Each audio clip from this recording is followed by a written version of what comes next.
La légende de la toupie dragon. La perle jumelle. Te souviens-tu pourquoi Céline la princesse est restée au château de Spinmania, tandis que sa cousine Anna la sirène, ainsi que ses deux cousins Luca le bouffon et Andrine le chevalier ont mis le cap sur les autres régions de Spinmania? C'est ça. Céline la princesse est au château pour chercher la perle jumelle dont le dragon a besoin pour retrouver ses pouvoirs magiques à l'aide de la toupie dragon et sauver Spinmania. En revanche, la perle jumelle ne suffit pas pour rétablir les pouvoirs magiques du dragon. D'après la légende de la toupie dragon, 4 héroïnes et héros doivent partir à l'aventure dans les 4 régions du royaume et faire preuve de courage, d'honnêteté, de confiance et de compassion. Par ailleurs, les 4 comparses doivent récolter 4 objets dans les 4 régions du royaume pour que la toupie dragon puisse retrouver ses pouvoirs magiques. La perle jumelle qui se trouve dans le château, un diamant rose dans le lac de la prairie, des fruits dorés provenant d'un certain If dans la forêt, ainsi qu'une écaille du dragon qui est tapie quelque part dans la montagne de Spinmania. Cette perle jumelle doit bien se trouver quelque part, dit à mi-voix Céline la princesse au petit fantôme avec une pointe de frustration. Ensemble, ils cherchent la perle pendant 5 bonnes heures. Ils ont exploré pratiquement chaque pièce du château. Dans leur périple, ils parcourent le château à pas de loup pour ne pas attirer l'attention de la méchante lutine. Oh, la lutine a certainement caché la perle sous son oreiller ou ailleurs dans sa chambre, dit le petit fantôme accablé. Mais bien sûr, c'est là que la perle doit se trouver. Mais où est donc la chambre de cette méchante lutine? Lui demande Céline la princesse. Sûrement dans la tour la plus grande et la plus haute. Au moment même où le petit fantôme prononce ces mots, les 2 acolytes entendent un bruit sec et fort. Effrayés, les 2 se retournent. Que se passe-t-il? Demande la princesse au petit fantôme. Ne recevant aucune réponse, elle prend son courage à 2 mains et se dirige vers le lieu d'où provient le craquement. « Eh oh! Eh oh! Qui est là ?» demande-t-elle d'un ton délibérément ferme. À peine la princesse veut-elle se retourner pour se diriger vers le petit fantôme qu'un petit elfe violet surgit de derrière une armoire en bois. « C'est moi, je ne voulais pas vous effrayer » redouille l'elfe.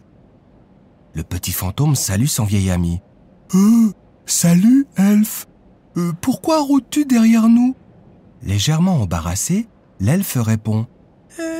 J'ai entendu dire que vous vouliez sauver Spinmania et que pour cela, vous avez besoin de la perle jumelle. »« C'est vrai, » répond Céline la princesse. « Mais nous ne savons absolument pas où se trouve cette perle. »« Vous ne le savez pas, mais la gargouille est certainement au courant. » rétorque l'elfe, ravi de pouvoir participer au plan de sauvetage de Spinmania. « C'est quoi une gargouille ?» demande la princesse contrariée. « Tu ne sais pas ce qu'est une gargouille ?» s'étonne l'elfe qui s'engage dans des explications. « Les gargouilles vivent sur les murs et les toits des châteaux forts et des grandes églises. Elles ont à peu près la même taille que moi, mais elles sont toutes en pierre et quand il pleut, elles crachent de l'eau. Certaines ont même des ailes et peuvent voler. » La princesse est alors encore plus contrariée. « Et comment se fait-il que la gargouille sache où se trouve la perle ?» La gargouille a certainement observé la méchante lutine en train de dissimuler la perle quelque part. La gargouille était une amie très proche du dragon. Depuis que la lutine est devenue si méchante, au point de chasser le dragon du château, la gargouille n'a plus quitté la lutine d'une semelle.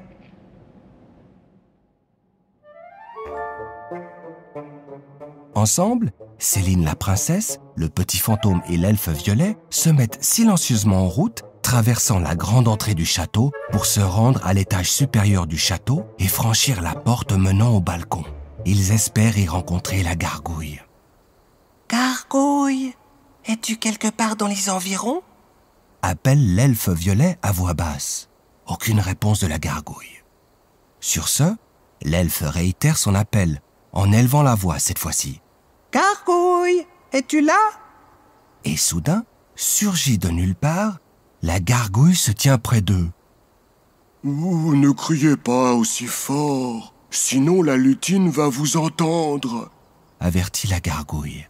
Après une courte pause, le petit fantôme commence à expliquer la situation. Nous sommes à la recherche de la perle jumelle. L'elfe suppose que tu sais où nous pourrions la trouver. Pourquoi en avez-vous donc besoin? Interroge la gargouille. Nous en avons besoin pour redonner au dragon ses pouvoirs magiques. La gargouille se contente de ce motif. En fait, elle aussi aimerait que le dragon revienne, qu'il recouvre ses pouvoirs magiques et redonne à Spinmania son âme d'antan. Un lieu de bonheur et de divertissement au milieu de fleurs multicolores et d'arbres verts. La gargouille se lance. En fait, les choses se présentent ainsi. Autrefois, lorsque tout est devenu terne et gris à Spinmania, la lutine m'a prié de dissimuler la perle jumelle au sommet de la tour la plus haute. Elle a dit que le meilleur pour Spinmania, c'est que personne n'ait plus jamais accès à cette perle. C'est pourquoi je l'ai cachée là-haut, où même le meilleur des grimpeurs ne peut parvenir, à moins d'avoir des ailes. Et j'ai dû promettre de ne plus jamais voler jusque là-haut. Tu sais donc où se trouve la perle, et tu dois maintenant aller la chercher. Se réjouit Céline la princesse. Mais tu n'as pas écouté. Je viens juste de dire que j'ai promis de ne plus voler jusque là-haut. Et lorsqu'une gargouille fait une promesse, elle doit s'y tenir. Ah, je comprends, répond Céline la princesse en jetant un regard interrogateur vers le petit fantôme. Ne me regarde pas comme ça. Les fantômes peuvent planer, mais nous ne pouvons pas tous voler, et j'en suis incapable. Céline la princesse demande. Peut-être qu'il y a ici au château ou ailleurs à Spinmania d'autres créatures capables de voler qui seraient prêtes à nous aider. Bien sûr. S'exclame le petit fantôme. Dans l'écurie, en plus des chevaux, il y a aussi le cheval ailé. Tu pourrais certainement voler sur son dos jusqu'au sommet de la tour et te procurer la perle. Le petit fantôme s'adresse alors à la gargouille. À moins que tu n'aies pas non plus le droit de nous révéler l'endroit précis où tu as caché la perle. En fait, cela ne pose aucun problème à la gargouille. Ils se dirigent alors tous ensemble vers l'écurie à l'insu de la méchante lutine. Une fois là-bas, la princesse Hardy fait sortir le cheval ailé de son box, s'assoit sur son dos et vole en sa compagnie jusqu'au sommet de la tour où elle peut s'emparer de la perle jumelle. Mission accomplie! Se réjouit le petit fantôme tandis que Céline la princesse atterrit avec le cheval ailé, la perle dans la main. La gargouille, quant à elle, exprime tout haut ce que tous ont déjà pensé tout bas. Tout ça marche trop bien. Qui sait?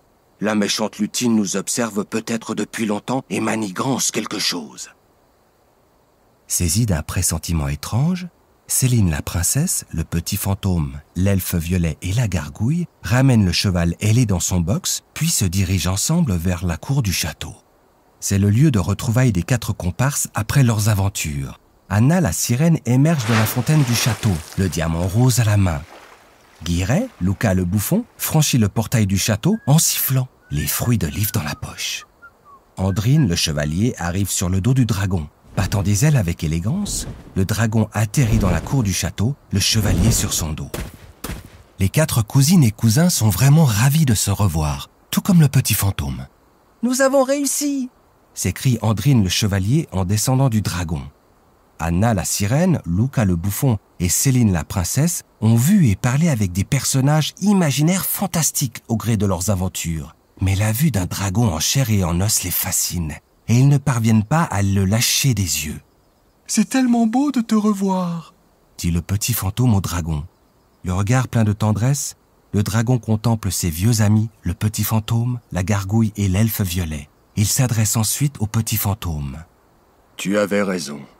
Il est temps de redonner toute sa splendeur à Spinmania et de veiller à ce que règne bonheur et divertissement. » « Venez !» crie le petit fantôme à l'intention des 4 cousines et cousins, impatients de réactiver la toupie dragon qui doit permettre au dragon de retrouver ses pouvoirs magiques. Déposez la perle jumelle, le diamant rose, l'écaille du dragon et les fruits dorés de l'if magique ici, sur le sol, directement au pied du dragon. Le dragon devrait ensuite se mettre à virevolter en accélérant toujours plus vite et ainsi récupérer ses pouvoirs magiques. Mais tandis que les 4 compères veulent déposer les objets à terre devant le dragon, le bouffon est pris de panique. « Oh non !» s'écrie-t-il horrifié. « Je comprends plus rien. Je suis sûr d'avoir empoché 2 fruits de récueil sur l'if magique, mais je constate qu'ils se sont transformés en fruits rouges tout à fait ordinaires. » À cet instant, un rire tonitruant se fait entendre. Soudain, la méchante lutine apparaît au portail du château. Vous avez vraiment cru que vos petites aventures permettraient au dragon de retrouver ses pouvoirs magiques? Vous avez trouvé le diamant rose et c'est assurément un exploit remarquable. Même chose pour la perle jumelle que vous avez pu vous procurer.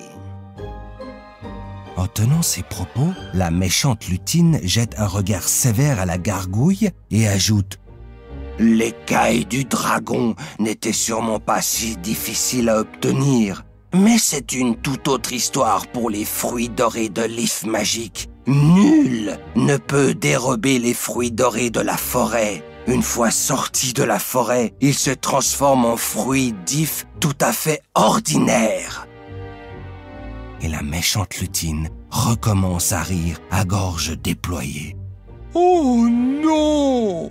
s'écrie spontanément le petit fantôme. « Alors, tout le mal que nous nous sommes donné et tout l'espoir de sauver Spinmania ont été vains. »« Ce n'est pas vrai !» prononce le dragon de sa voix forte, impassible. « En ce qui concerne les objets nécessaires, pour réactiver la toupie dragon, ce ne sont pas les objets eux-mêmes qui importent. L'essentiel, c'est que les 4 héroïnes et héros que vous êtes aient manifesté courage, honnêteté, confiance et compassion lors de la recherche des objets. Je vous remercie sincèrement pour votre engagement en faveur de Spinmania. Dès que j'aurai retrouvé mes pouvoirs magiques, je pourrai faire en sorte que Spinmania redevienne un lieu merveilleux, comme par le passé. Tandis que le dragon commence à virevolter, il adresse encore quelques mots directement à la méchante lutine. Toi aussi, tu vas en profiter. Tu vas pouvoir laisser tomber tes sentiments néfastes et tes mauvaises pensées pour redevenir celle qui m'était si chère et si importante. Mon ami, la gentille lutine. Sur ces mots, le dragon virevolte toujours plus vite.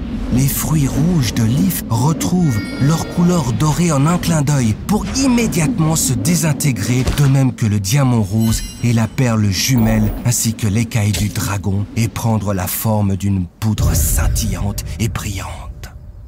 En un clin d'œil, le dragon se retrouve enveloppé de poudre de pied en cap avant que la poudre brillante et scintillante ne finisse par se déposer sur lui pour devenir une partie de son corps. La toupie dragon a donc fonctionné. À peine le dragon a-t-il renoué avec ses pouvoirs magiques que tout tournoie de nouveau autour des 4 cousines et cousins. Exactement ce qu'ils ont vécu avec le premier lancer de dés. Alors qu'ils avaient choisi leur figurine pour le jeu de société, la princesse, la sirène, le bouffon et le chevalier. Tout tourbillonne si vite autour d'eux que la fontaine du château, le dragon étincelant, le petit fantôme et même les murs du château semblent fusionner pour ensuite se fondre. On entend des bruits sourds comme s'il y avait un gros orage. Progressivement, les choses ralentissent. L'orage finit lui aussi par s'apaiser.